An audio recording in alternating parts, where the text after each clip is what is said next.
Not there, but good. Do it again, what? Because we want loads of colour on it.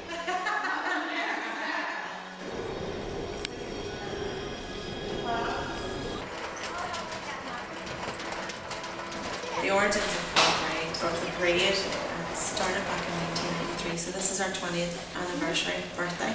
The first incarnation of Foyle Pride was Derry Pride, and it was a small group of community activists who decided to show the wider community this thriving group of people, you know, the LGBT community that was often ignored or invisible to the wider community. It has gone through many incarnations over the years. 2007, it was named Foyle Pride Festival, and Free Derry Wall was painted pink, so it was one of the most iconic times. 2002, that's the first time we've ever had a parade here at Foyle Pride, and it was so significant to have it on that route because that's the original Civil Rights March route. So it starts off at the train station, comes along over the bridge, and then up Carroll Road, down Fergie Street, Shippy Street, and down to Guildhall Square, and everybody meets back there, and it's just an amazing time.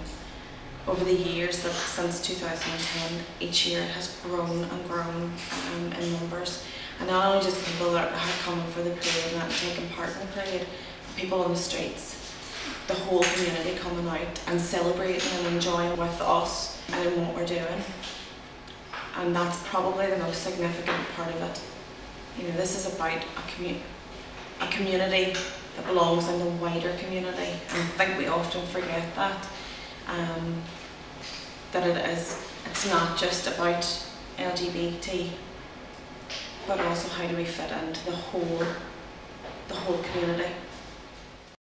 I would think almost everybody who was involved in the original civil rights campaign in Derry, almost everybody involved in that movement back then would now be sort of, if not actively involved in organising, at the very least sort of being in solidarity with them, being positive about the gay liberation march. And in that sense, you know, you can say sort of that the civil rights movement generally in the North was positive, sort of in regard to gay liberation, in regard to the position of gay people in society in Derry and across the North. Because if you're out chanting, roaring about equality and against oppression, sort of calling to an end to all discrimination, then that just at a very simple and basic level makes it more difficult for somebody to tolerate, at least to tolerate publicly, the oppression of anybody else, you know, on the grounds of gender or skin colour or sexual orientation.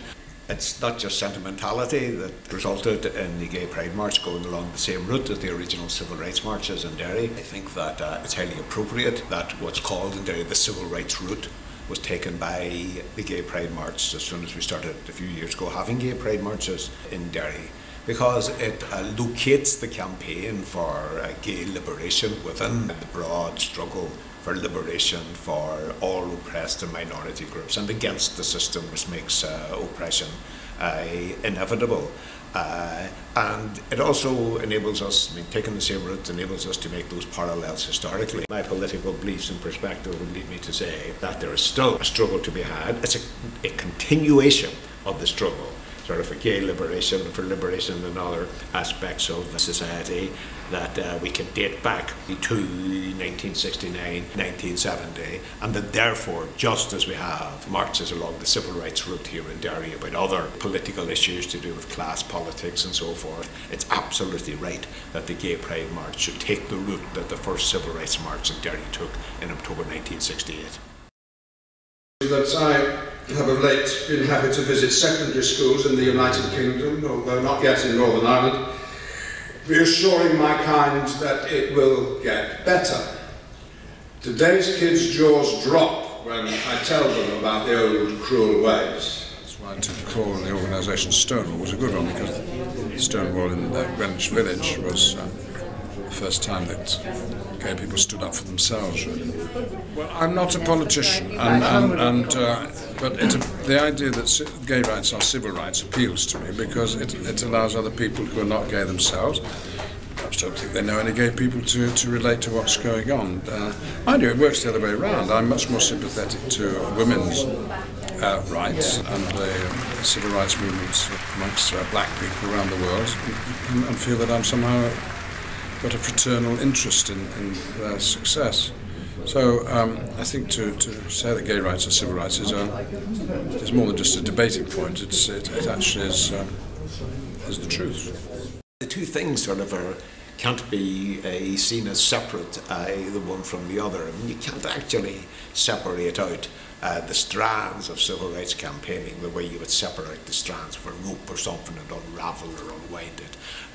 These things sort of either operate together or they don't at all, and I think that Derry is a good example. You can idealise your own city at times and its own politics because they're intimate to us, but history in Derry you can't see sort of the overlap and interpenetration of campaigning for gay rights and campaigning for rights in society generally. The first march we actually had was in the early 90s, where there would have been a whole lot of homophobic assaults, or in them days what they called it was gay bashing. There were quite a few of them that happened, so we decided as gay, lesbian, bisexual, transgender people that we would march in the streets of Derry.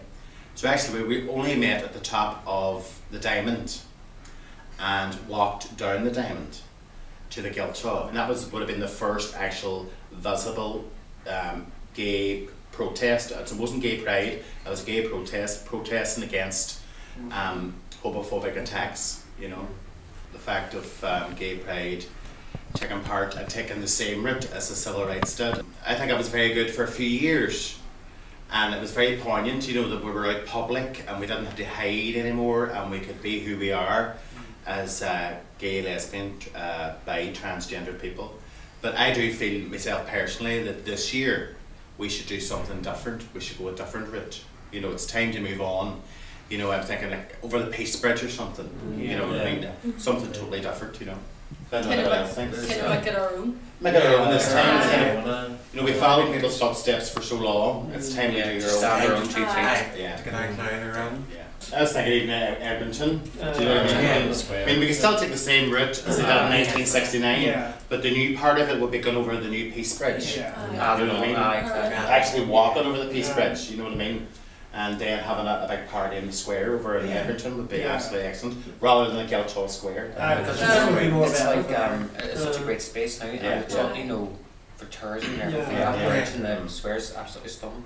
So it would be great to end there in the new Derry, you know, in the new part, like. And also we're like the City of Culture, you know. I mean, we're in the magazine. I mean, Gay Pride is on the magazine as an event, you know. And years ago that wouldn't have happened.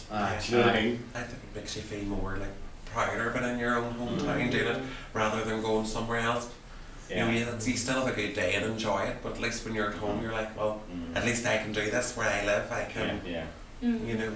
Well, see, for like me and Fra and then the rest of us, it's for the younger generations now. It's taken over from the oldies. They've taken on the baton. We've done all we can do, so it's up to the younger ones now to do what they want to do. Bite my course or just enjoy their life. The incarnation of Foyle Pride at that point was very much socially motivated.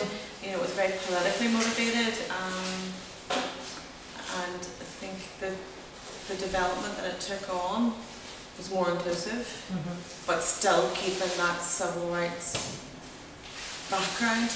And really, I wasn't even out then. Pride is about civil rights. It is about the civil rights. So really, that's really what it is. It is standing up and saying, here we are. We are visible. We've got rights. The same. We should have the same rights as everyone else. And I think as long as that's needed, we'll still continue.